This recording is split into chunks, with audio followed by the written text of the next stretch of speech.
Hello नमस्कार, मैं Satyapal Sharma eighty classes से। हम एक अकाउंटिंग विद टैली नाम से एक सीरीज बना रहे हैं जिसमें जो बिगनर्स हैं, जो फ्रेशर हैं और वो अकाउंटिंग और टैली सीखना चाहते हैं थ्योरेटिकली और प्रैक्टिकली दोनों तरह से, तो वो मेरे यूट्यूब चैनल को सब्सक्राइब कर लें और उस प्लेलिस्ट को वन बाय वन वीडियो जरूर देखें एक सीरीज में। और मैं आशा करता हूं कि वो अकाउंटिंग को विद टैली आसानी से और सीख पाएंगे, आसानी से सीख पाएंगे। हमने पिछले वीडियो में, प्रीवियस वीडियो में हमने एक एक्सरसाइज को सॉल्व किया था।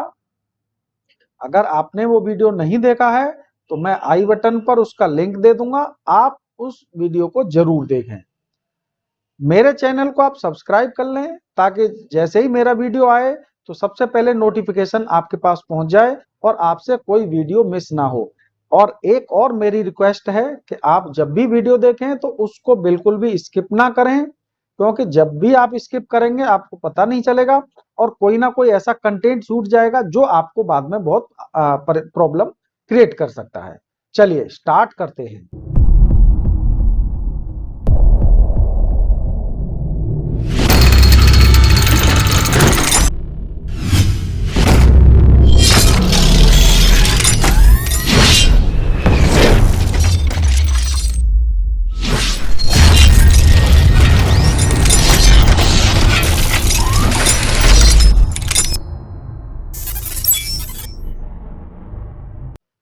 आज हम बात करते हैं बिजनेस ऑर्गेनाइजेशन की। ये हम बिजनेस ऑर्गेनाइजेशन की बात कर क्यों रहे हैं कि हमें ये पता चले कि ऑर्गेनाइजेशंस जो हैं वो कितने टाइप की होती हैं और उनकी अकाउंटिंग में क्या डिफरेंस होता है।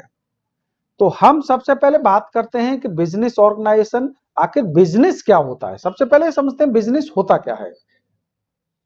तो बिजनेस में सप्लायर्स होते हैं जो बिजनेस को सप्लाई करते हैं। बिजनेस में फाइनेंसर्स होते हैं जो बिजनेस को फाइनेंस करते हैं, उसमें अगर फाइनेंशियल प्रॉब्लम आती है तो वो पैसा देते हैं। तीसरा बैंक्स होते हैं जो उनको उनके फाइनेंस को या हम कहें उनके लेन देन को मेंटेन करते हैं। नेक्स्ट जो होते हैं वो होते हैं एम्प्लॉइज जो उस बिजनेस को अपनी मेहनत, अपना हार्ड वर्क देते हैं और उसको ग्रो करते हैं। चौथी बिजनेस में जो चीज होती है वो होती है कस्टमर्स, जो बिजनेस द्वारा प्रोड्यूस किए गए या बनाए गए प्रोडक्ट को कंज्यूम करते हैं, परचेज करते हैं, जिससे बिजनेस ग्रो करता है। और नेक्स्ट होता है इन्वेस्टर्स, जो बिजनेस में अपना पैसा इन्वेस्ट करते हैं। तो ये एक बिजनेस होती है, बिजनेस का स्ट्रक्चर ये होता है और ये सारी चीजें एक बिजनेस से जरूर जुड़ी होती हैं। तो हमने समझा कि बिजनेस जो है, बिजनेस के साथ कौन कौन होता है, बिजनेस क्या होता है, तो लेन देन कैसे रहता है। चलते हैं नेक्स्ट वीडियो की नेक्स्ट स्लाइड की तरफ। आगे क्या है इसमें देखिए। नेक्स्ट जो है हम देखते हैं कि सभी बिजनेस ऑर्गेनाइजेशंस अलग अलग प्रकार के लेन देन करती हैं। जो बिजनेस ऑर्गेनाइजेशन है वो सभी अलग अलग प्रकार के लेन देन करती हैं। इन्हीं अलग अलग प्रकार के लेन देन के आधार पर उन्हें कुछ इस प्रकार से क्लासिफाइड किया जाता है। तो जो लेन देन रहता है बिजनेस का, उसके आधार पर हमने यहाँ पे इसको क्लासिफिकेशन किया है। क्या क्लासिफिकेशन किया है देखते हैं यहाँ पे। पहला है सर्विस ऑर्गेनाइजेशन, जैसा कि नाम है ये ऑर्गेनाइजेशन केवल सर्विस प्रोवाइड करती हैं। सेकंड है ट्रेडिंग ऑर्गेनाइजेशन। ट्रेडिंग का मतलब क्या है कि आप बना हुआ माल, फिनिश्ड गुड खरीदते हैं और उसी को आप आगे सेल कर देते हैं। ये ट्रेडिंग ऑर्गेनाइजेशन का नेचर होता है। तीसरा होता है मैन्युफैक्चरिंग ऑर्गेनाइजेशन, यानी ये रॉ मटेरियल खरीदते हैं, मतलब कच्चा माल जिसको बोलते हैं हिंदी में, कच्चा माल खरीदते हैं और उसको एक प्रक्रिया के तहत मॉडिफाई करके एक नया प्रोडक्ट तैयार करते हैं। तो हमने समझा तीन ऑर्गेनाइजेशन का। अब नेक्स्ट स्लाइड में हम इसको डिटेल के साथ समझते हैं कि ये ऑर्गेनाइजेशन क्या होती हैं। तो चलते हैं नेक्स्ट स्लाइड में। देखिए हम यहां देखते हैं कि सबसे पहले हम बात करते हैं सर्विस ऑर्गेनाइजेशन की। सर्विस ऑर्गेनाइजेशन में जैसे कि हमने अभी बताया था कि सर्विस ऑर्गेनाइजेशन क्या होती हैं कि जो ऑर्गेनाइजेशन केवल सर्विस प्रोवाइड करती हैं वे सभी ऑर्गेनाइजेशंस सर्विस ऑर्गेनाइजेशन होते हैं। क्या समझे इसमें कि जो केवल सर्विस प्रोवाइड करते हैं।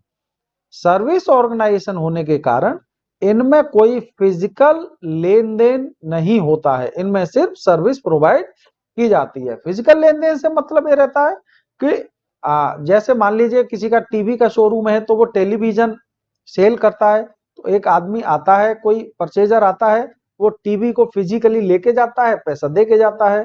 तो उस माल को लेके जाना, प्रोडक्ट को लेके जाना, दैट इज फिजिकल लेन देन। तो एग्जाम्पल देखते हैं इसमें। एग्जाम्पल क्या है तो इसमें है डॉक्टर। डॉक्टर आपको क्या देता है, डॉक्टर आपको केवल और केवल सर्विस प्रोवाइड करता है। टीचर की बात करें तो टीचर भी आपको केवल सर्विस प्रोवाइड करता है। सीए जो चार्टेड अकाउंटेंट्स होते हैं, एडवोकेट होते हैं, कंसल्टेंट वगैरह होते हैं, तो ये सभी लोग आपको केवल सर्विस प्रोवाइड करते हैं।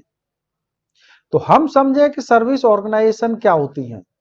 नेक्स्ट हम स्लाइड पे देखते हैं। नेक्स्ट स्लाइड क्या कहती है हमसे, नेक्स्ट स्लाइड हमसे बात करती है ट्रेडिंग ऑर्गेनाइजेशन के बारे में। क्या होती है ट्रेडिंग ऑर्गेनाइजेशन? गुड्स को सेल और परचेज करने वाले सभी ऑर्गेनाइजेशन, यानी वो सभी ऑर्गेनाइजेशन जो गुड्स को परचेज करते हैं और उसी गुड्स को फिर सेल करते हैं, ट्रेडिंग ऑर्गेनाइजेशन होते हैं या उसके अंतर्गत आते हैं या कहलाते हैं, आप जो भी आपको ठीक लगे बोल सकते हैं।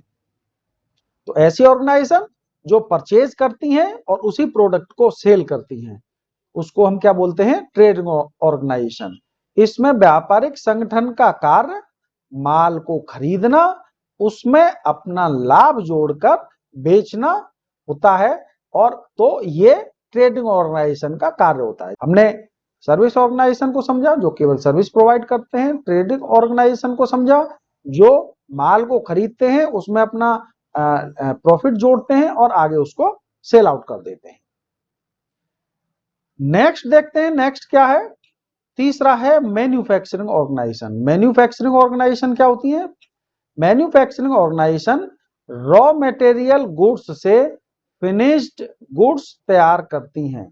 रॉ मटेरियल क्या होता है, इसको हिंदी में बोलते हैं कच्चा माल। कच्चा माल खरीदती हैं और उसको फिनिश्ड गुड में कन्वर्ट करती हैं, तैयार करती हैं।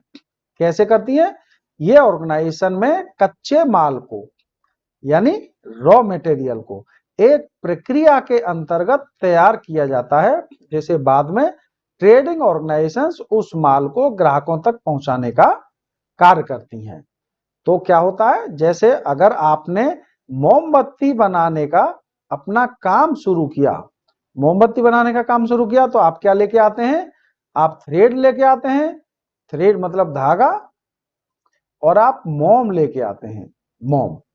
उसको एक प्रक्रिया के तहत करते हैं। आप पहले मोम को पिघलाएंगे, फिर उस सांचे में डालेंगे, बीच में धागा डालेंगे, और थोड़ी देर बाद जब आप उसको ठंडा होने के लिए रख देंगे तो वो मोमबत्ती एक नया प्रोडक्ट तैयार होता है। यानी आपने जो कच्चा माल लगाया वो क्या था, उसमें थ्रेड था, धागा था, और क्या था, मोम था। फिर आपने उस मोम को पिघलाया, मशीन में डाल के सांचे में डाला, उसके बीच में धागा डाला, और थोड़ी देर आपने उसको छोड़ दिया, वो ठंडा हो गया, जम गया, तो आपका क्या तैयार हुआ, मोमबत्ती। तो मोम और धागा वो क्या थे, कच्चा माल, रॉ मटेरियल, और उसको गर्म करना, धागा डालना, उसको सांचे में डालना और फिर ठंडा करना, ये क्या थी, एक प्रक्रिया थी। और मोमबत्ती का बनना, दैट इज फिनिश्ड गुड, तैयार माल। तो उम्मीद है कि आपको ये तीनों ऑर्गेनाइजेशन ठीक से समझ में आए होंगे। सर्विस ऑर्गेनाइजेशन क्या होती है, जो केवल सर्विस प्रोवाइड करते हैं, जैसे सीए हैं, एडवोकेट हैं, टीचर्स हैं, डॉक्टर्स हैं। ट्रेडिंग ऑर्गेनाइजेशन क्या होती है कि वो फिनिश्ड गुड लेते हैं, यानी तैयार माल को लेते हैं, अपना प्रॉफिट ऐड करके आगे उसको सेल कर देते हैं। मैन्युफैक्चरिंग ऑर्गेनाइजेशन क्या होते हैं?